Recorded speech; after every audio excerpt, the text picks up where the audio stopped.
Panini Silver Prism basketball and how it changed the hobby. That's the story I want to tell you. But the headline I'm going to use is why Panini Silver Prism is better than Topps Chrome will ever be. In order to understand that, you need to understand the difference of two products, how they came to be, and why I have this argument. I'm going to argue Chrome was around first. They were. I think Panini came to market in 2009, 2010. Topps Chrome predates that. What was Topps Chrome? Why did they create it?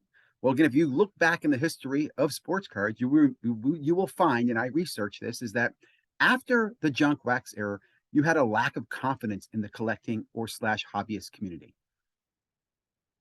In order to get that confidence back, autographs were the main chase that was added to the product.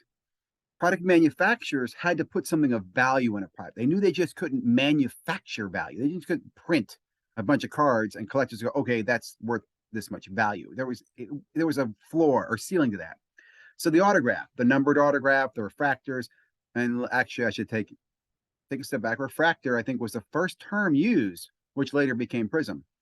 So Topps Chrome, Topps is making these autographs. And one of the things they would do, this is my understanding from research, in order to balance the weight of the cards in the packs between the autograph cards and the base cards, was to add refractors. So why is there one refractor per pack in Topps Chrome back in the 90s? Was because if you didn't have a Chrome card in it, you got an autograph card in it. Isn't that interesting? It was actually a bait and switch. It was like, you didn't get a good card, we're going to give you a crappy Chrome card. And it wasn't crappy because it still had collectability. It was more rare. It was a shiny card over the base, and you could have a set of the Chrome, and you'd have a set of the paper, and it added some collectability to it. But that is what the origin of the refractor was. It was in place of a decoy to an autograph. Interesting. Now, let's fast forward. Panini into 2000, 2010 to 2015, 16, they're trying to get their place in the market. And something that Topps did a very good job was they did a very good job in dominating that Series 1, Series 2 market space, which even Upper Deck, I don't know which came first, but they leveraged that. Football and basketball didn't do well in Series 1, Series 2. So Panini came out with the Prizm line, and it was their attempt to go after Chrome. And it was also, this was bold of them, they said, hey, you know what? We're not going to give you one piece of plastic card in every pack. We're going to make all the cards plastic, which is why you have the Prizm brand. It's a Prizm, I forget the terminology of the material, but it's a physically different card than the paper card. I applaud Panini, by the way, for doing this. I don't know why like Topps is still making freaking paper cards. Of course, Panini does make paper with Donruss. I'm just going to, anyway, 2015, 16 are going around. Panini is doing okay.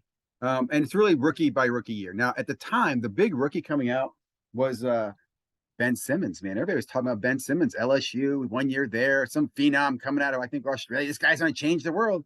He was the big rookie coming out in 2016. Panini was banking on him, excited. They had the exclusive license for basketball, and they go to sign him, and he goes, no. And I don't really know the history, but I just know he signed with Upper Deck. My understanding is that at the time, Michael Jordan, LeBron James, and a few exclusive athletes had signed with Upper Deck. So I don't know who hoarded who, but Ben Simmons did not sign with Panini. So his autographs were off the table in the Panini product line. And that could have been game changing, man. It really could have been. Like at the time, what are they going to do? Right? There's no autographs. And that really affected products like Prizm because it was an autograph product.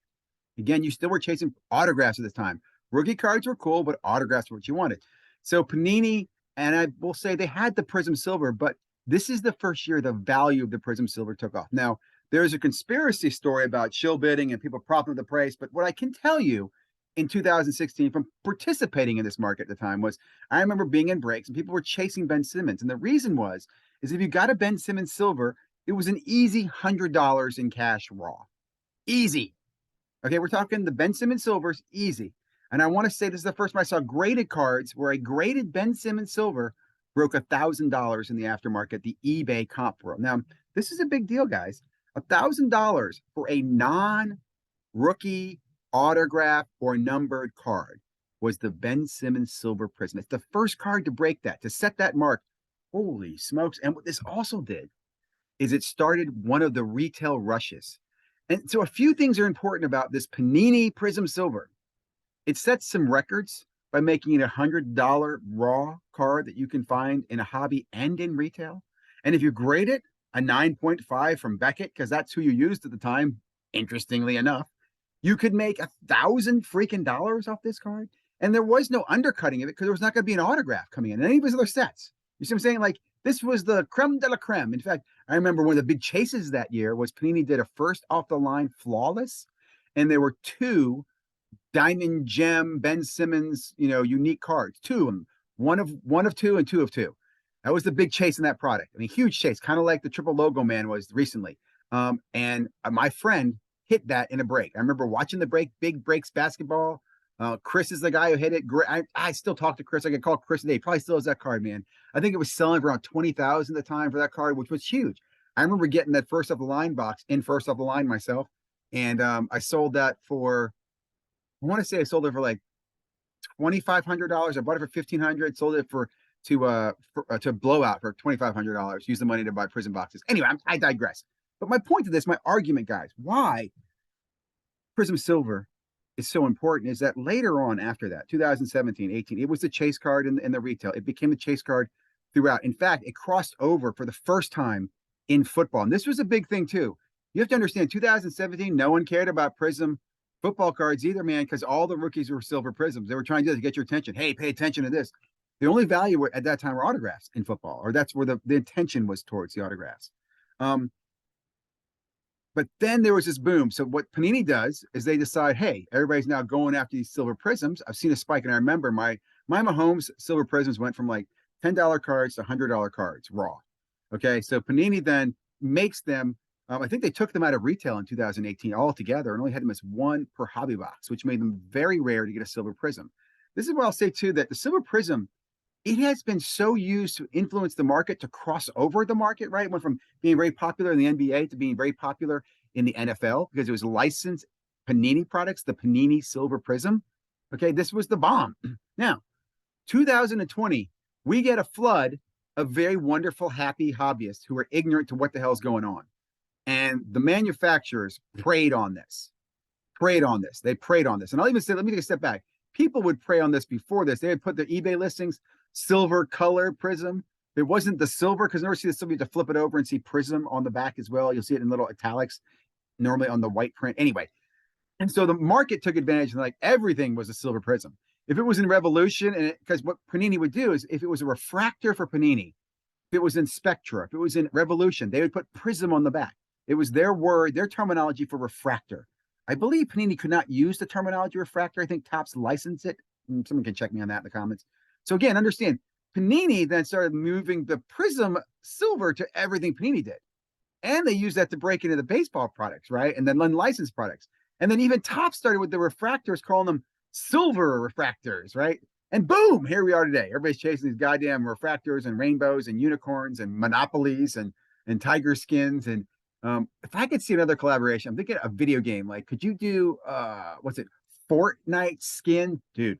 Fortnite skin Prizm cards, like the Black Knight. You get the one of one Black Knight on the back. You'd have like your player in the Black Knight. Panini, you paying attention to this? Anyway, I hope you guys enjoy this story. This is just, I want you to understand. You tell me what you think. I'd love your comments, your feedback. Panini Silver Prizm changed the market. It changed the market. It made the hobby, it grew the hobby. It grew the hobby because it added value in a space that no one found value before. It blew up in the retail market. Where is it today? I don't know, man. I'll tell you where it is. It's coming to the end of his life. And I'm actually kind of excited about that, because I'll be happy in 4 or 5 years to tell the story again, and 20 years tell it again and again, when it's no longer around. Because I hope Fanatics doesn't take the Silver Prizm. They can do whatever the hell they want with their fractor, but Panini, you keep your damn Silver Prizm. You change the market. For good or bad, I could debate either way. Happy to do that too. But I hope you enjoyed this video, guys. Like, comment, subscribe. More coming all the time. Man, I was going to keep that take. That was damn good.